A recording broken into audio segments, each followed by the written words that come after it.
Acima do mundo, acima dos nobres e dos dragões celestes, está um personagem bastante enigmático e imensamente poderoso que governa o mundo nas sombras. Seus súditos são aqueles que governam os reinos do governo mundial no mundo de One Piece.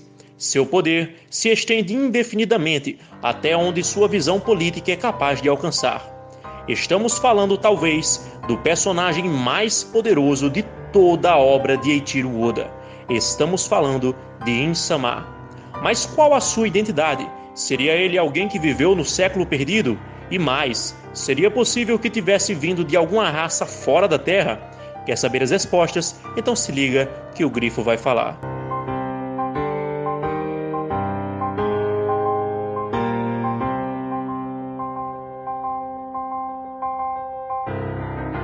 Fala, meus grifos e grifas, sejam bem-vindos ao meu canal e desde já, eu já peço para que você, se não for inscrito ainda, aqui no Grifo da Mente, já aperta nesse botão e se inscreve para me ajudar a bater minha meta de 40 mil inscritos até o final desse ano. Ativa o sininho para receber todas as notificações, já deixa seu like, é isso e bora pro vídeo. In-sama é um personagem que apareceu há não muito tempo em One Piece.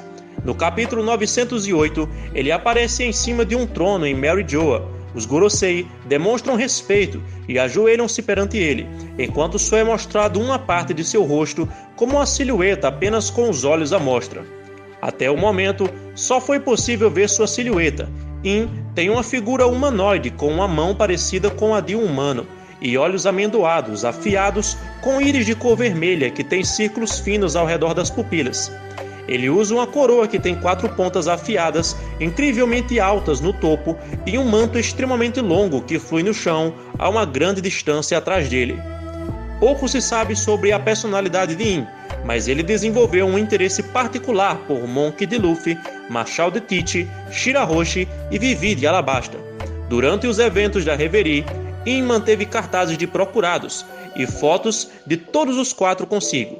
In parece ter um comportamento calmo, como mostrado quando ele gentilmente lida com as borboletas no Salão das Flores, embora nesse momento In tenha deixado os cartazes de Luffy e Teach rasgados e a foto de Shirahoshi perfurada por um sabre. Apenas a foto de Vivi permanecendo intacta em suas mãos. In está empenhado em permanecer escondido do mundo em geral e tomará medidas drásticas contra a descoberta de sua existência, a ponto de aniquilar ilhas inteiras e apagá-las da história para aniquilar um alvo, mostrando maior crueldade e apatia do que os 5 anciões, que relutantemente ordenaram a destruição de Ohara porque os arqueólogos se interessaram por assuntos proibidos. O alcance total das habilidades de In é desconhecido, mas o fato dele se sentar no trono vazio, um assento cujo ocupante estaria associado ao soberano exclusivo do mundo inteiro, e o fato de que os 5 anciões, que são publicamente considerados as autoridades mais altas do governo mundial, se curvaram diante dele e se dirigiram a ele com grande honorífico e indicam que In tem a maior soberania conhecida dentro do governo mundial. In parece ter controle por métodos desconhecidos de um grande ataque que permite a aniquilação completa de ilhas inteiras em segundos. Esta arma se manifesta no céu envolta por nuvens e chove feixes de energia semelhantes a raios ou lasers que engolem seu alvo em uma explosão maciça e não deixa nada em seu rastro. Isso foi usado para destruir o reino Lulúzia. Na verdade, eu já descobri qual foi a arma que ele usou para isso, e eu vou deixar aqui na descrição um vídeo onde eu desvendo esse mistério. Enquanto a realeza se reúne em Mary Joa para a Reverie, In vai para uma câmara nas profundezas do castelo Pangeia, onde se aproxima de um grande chapéu de palha, enquanto carrega alguns cartazes de procurado, incluindo o de Monkey D. Luffy e Marshall de Teach. Mais tarde, ele vai até o Salão das Flores, onde corta os cartazes de recompensa de Luffy de Barba Negra e apunhala a foto de Shirahoshi no chão com seu sabre. Com a foto de Vivi nas mãos, In se encontra com os 5 anciões enquanto se senta no trono vazio. Os 5 anciões, então, pedem a In que revele o nome da luz que precisa ser extinta da história. Durante a Reverie, o chefe de gabinete do exército revolucionário, Sabo, chegou à sala do trono vazio e viu In. Sabo conseguiu escapar e o governo mundial entrou em alerta máximo para localizá-lo. O governo mundial, então, eventualmente consegue rastrear a localização de Sabo no reino Lulúzia, depois de interceptar uma ligação onde ele tentou revelar a existência de Im para o resto do exército revolucionário. Após desenhar um X no mapa sobre a ilha de Lulúzia, Im aniquila o país com um ataque massivo de energia, e os 5 anciões proclamam que Lulúzia nunca existiu. Agora vamos lá, pessoal. Nós sabemos que o Oda deixa várias pistas sobre os personagens misteriosos de One Piece em sua obra. Então, quais pistas o Oda deixou sobre Im-sama? Bora lá para a nossa investigação. Primeiramente, Im é o nome de um gigante que aparece na mitologia nórdica.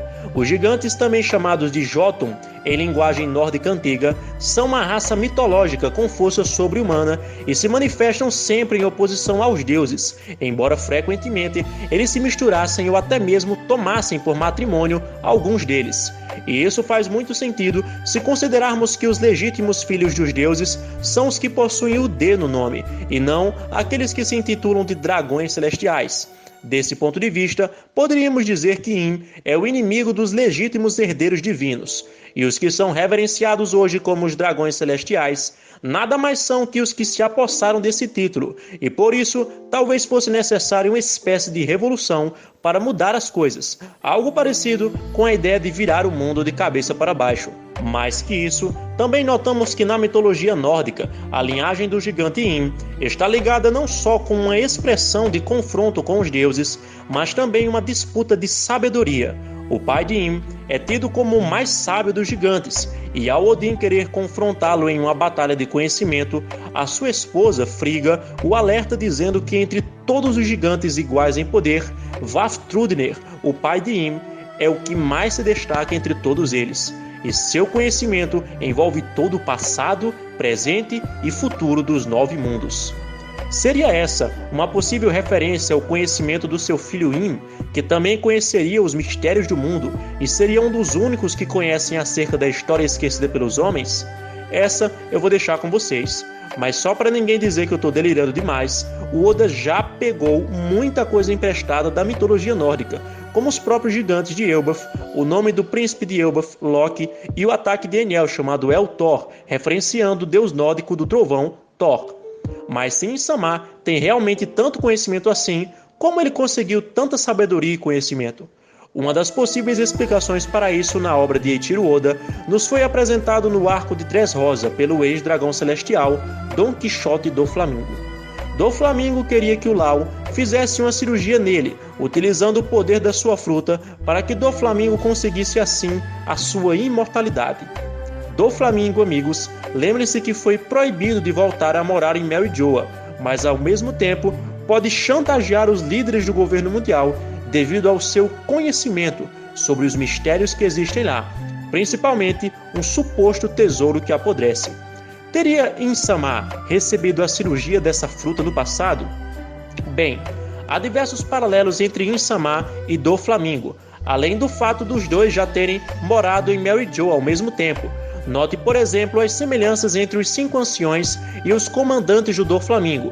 Além disso, há uma suposta ligação de Im-sama com borboletas, o que acaba passando um tom de delicadeza para essa figura. E em outro momento no anime, ao Doflamingo ver uma borboleta, ele a corta rapidamente. Poderiam ser todos esses fatos interligados uma coincidência? Eu acredito que não. Eu acredito que o mais provável seja que Doflamingo estivesse através da fruta do Lau para realizar a cirurgia perene nele, não só para conseguir a tão sonhada vida eterna, mas também como uma forma de se igualar com o líder daqueles que o barraram de voltar para Mary Joa, mesmo possuindo o sangue nobre dos dragões celestiais. Lembre-se que Doflamingo é extremamente orgulhoso e narcisista. Seu objetivo era escravizar as pessoas para receber poder e fazer uma lavagem cerebral no reino de Dressrosa, utilizando seus comandantes e fazendo com que todos o reverenciassem como o grande líder daquela ilha. Pense bem, uma escravidão sem tamanho e uma falsa ilusão de liberdade somada ao desconhecimento do que realmente ocorreu no passado. Isso parece com o que Im-sama vem fazendo? Com certeza. Parece que o que Doflamingo fez é o que Im-sama vem fazendo ao longo de todo esse tempo, só que numa escala menor. Doflamingo queria alimentar constantemente o seu ego e o seu orgulho, E o que seria mais orgulhoso e narcisista do que não só comandar e iludir uma ilha, mas também conseguir o mesmo poder daquele que está no topo do mundo? É realmente bem provável que Insama tenha adquirido a imortalidade através da cirurgia perene do antigo usuário da Ope-Ope no Mi em um passado bem distante, pelo menos há 900 anos, data que remonta ao século perdido. Quando escrito em katakana, o nome In é composto pelos dois radicais que compõem o caractere que significa Buda. Em sânscrito, Buda significa iluminado, título dado a uma pessoa que alcançou a plena realização espiritual. O nome In também pode ser uma referência à forma contraída de I am, na língua inglesa, I'm, que pode ser traduzido como eu sou ou eu estou. No Antigo Testamento da Bíblia Sagrada, Deus se apresentou a Moisés como eu sou, quando ele perguntou seu nome. O outro ponto é que em hebraico também é um sufixo que pode se referir àquilo que chamamos de plural majestático, que nada mais é que um acréscimo dado ao nome para querer enfatizar que aquele ser de quem se fala é alguém muito grande ou honrado. E ainda por cima, a forma como se escreve Im em hebraico é também uma forma que lembra bastante uma coisa, isso mesmo, a letra D. E se você pegar esse prefixo Im e jogar no tradutor, ele vai traduzir como mar. E voltando agora ao japonês, Im se pronuncia Imu, que por coincidência ou não, em japonês o contrário é Umi, que também significa mar.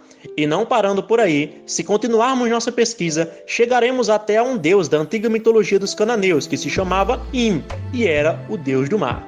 Então, ao que tudo vem apontando, Insama é alguma espécie de ser extremamente poderoso, que de alguma maneira está ligado ao mar. O outro ponto muito curioso, que inclusive eu já tinha até ressaltado aqui nesse vídeo, são as borboletas da sala de Insama. O que borboletas tem a ver com isso tudo? As borboletas, sho em japonês, são uma das criaturas mais encantadoras do mundo, ornamentadas com as mais belas e vívidas cores. Variando de tamanho e forma, suas asas são como uma obra de arte, delicadamente pincelada. O seu voo anuncia a chegada da primavera e do verão, preenchendo a terra com toda a sua magia. Há milênios inspiram o imaginário, sendo retratadas em inúmeras formas de arte. Na cultura japonesa, apresentam muitos significados, mas representam principalmente, guarde isso, a vida e a eternidade. São detentoras da alma humana na jornada entre o reino dos vivos e dos mortos, assim como simbolizam o ciclo da existência, que se inicia com o nascimento, como uma simples lagarta, até sua transformação na majestosa borboleta, e então, desta, a travessia ao plano imortal e ao renascimento. Na terra do sol nascente, a borboleta tem uma conexão profunda com as almas. Desde antigos tempos, acredita-se que os espíritos dos mortos assumem a forma de uma borboleta em sua jornada para a eternidade. E há um conto bastante conhecido no Japão que se chama O Sonho de Chuan-Tzu, um sonho que foi relatado no século III a.C. e que pode também nos lançar luz sobre a identidade de Insama. Assim diz o relato desse sonho. Uma vez sonhei que era uma borboleta flutuando feliz pelos ares. Mas assim que despertei, percebi que meu corpo era humano, o mesmo de sempre, forte, compacto, de carne e osso. Porém, ainda totalmente tomado pelo prazer do voo e pela sensação da liberdade das asas, pensei assim: será que isso foi Chuan-Tzu sonhando que era uma borboleta? Ou a borboleta sonhando que era Chuan-Tzu? Por que será que Insama governa o mundo nas sombras? Lembre-se que o seu nome está de alguma maneira conectado com o mar, mas talvez isso não seja um ponto que mostre o seu poder, mas sim a sua fraqueza. Insama reside no castelo de Pangeia, localizado no topo da Grand Line, praticamente o local mais alto do mundo abaixo dos céus. Poderia ser Insama o criador das Akuma no Mi e estar condenado a nunca tocar na água? Alguém que certamente não pode morrer detestaria ficar a eternidade afundando nas águas. Talvez as borboletas que estão no controle de Insama sejam instrumentos que ele usa para observar o mundo e assim acompanhar o que está acontecendo, uma vez que ele ou ela vive nas sombras escondido de tudo. É possível que, na verdade, a vida de Insama seja mais triste e solitária do que pensamos. A ideia de um vilão depressivo não deveria surpreender você, fã de One Piece. Nós acabamos de sair de Wano e praticamente o principal vilão desse arco era um Oni depressivo que vivia querendo morrer ou se matar. Nada impede então de Insama ser alguém que, ao passo que comanda o mundo nas sombras, sofre também angustiado por não poder sair e desfrutar dos encantos do mundo, como fazem os grandes piratas. Ainda falando sobre borboletas, lembre-se que eu falei também sobre elas representarem no Japão as almas das pessoas que já morreram. De acordo com a lendária simbologia, as almas eternas assumem a forma de borboletas para visitar seus entes queridos. Curiosamente, nós temos 3 momentos marcantes em One Piece que envolvem as borboletas. Vemos as borboletas com Insama, a borboleta que é cortada por Doflamingo ao lembrar do pai dele e a borboleta que aparece ao lado de Sandy ao sentir saudades de sua mãe. Dessa forma, também acaba sendo possível que Insama tenha alguma ligação com as almas daqueles que já morreram. E caso isso seja confirmado, só reforçaria mais ainda a ideia de que ele pode ser aquele que estava por trás do surgimento das Akuma no Mi. O próprio governo mundial revelou que as frutas do diabo, ao menos as do tipo Zoan, têm vontade própria e que eles podem, inclusive, escolher aqueles a quem querem pertencer. E como isso poderia ser explicado sem ao menos apelarmos para a ideia de almas dentro das frutas? Ao mesmo tempo, também podemos pensar que essas borboletas estão ligadas talvez com o chamado efeito borboleta, um efeito que diz que o bater de asas de uma borboleta no Brasil, por exemplo, pode causar um tornado no Texas. Isto é, acontecimentos simples e pequenos, por mais que possam parecer inofensivos, podem ter seus resultados catastróficos e grandes o suficiente para alterar ilhas e a própria história do mundo. Insama não está só brincando com seu mapa e tinta ao riscar ilhas do mapa. Ele está provando que mesmo suas simples ações, por mais que possam parecer distantes e pequenas, podem causar efeitos gigantescos nessa era, afetando o curso da história ao seu bel prazer. Insama pode ter vindo de algum lugar mesmo fora da Terra, como eu já expliquei em outro vídeo que eu vou deixar aqui no card e na descrição. Pode ter vindo da Lua ou quem sabe de algum outro planeta, utilizando uma tecnologia altamente avançada que, como ficamos sabendo devido ao capítulo 1065 do mangá, tem mais a ver com o passado do que com o futuro. Mas o mais importante a saber não é o tamanho do vilão a ser apresentado, mas sim como essa Era das Trevas irá acabar. Para todos os acontecimentos simples, podem-se seguir eventos realmente catastróficos, mas sabemos também que para cada ação há uma reação. E a reação dessa presente era a todas as injustiças e desastres que vêm acontecendo ao longo dos séculos é um enorme levantar de homens e mulheres que não temem a morte e que estão dispostos a sacrificar tudo em prol da sua vontade. O desejo de conquistar o maior bem de todos faz com que os grandes piratas não se importem com os desafios e dificuldades que irão enfrentar. Se você morrer, morrerá lutando pelo que almeja, e alguém aparecerá e herdará os seus sonhos e sua vontade. Estamos vivendo na época da pior geração, uma geração que virará o mundo de cabeça para baixo. Então é isso, meus amigos, eu espero que vocês tenham gostado desse vídeo. Eu tenho me esforçado bastante para produzir esse material para vocês. Vou deixar um link aqui na descrição com uma playlist onde eu resolvo os maiores mistérios de One Piece. Assista! Então se inscreve para me ajudar a bater minha meta e comenta aqui embaixo também o que você achou. É isso, um abraço e até a próxima.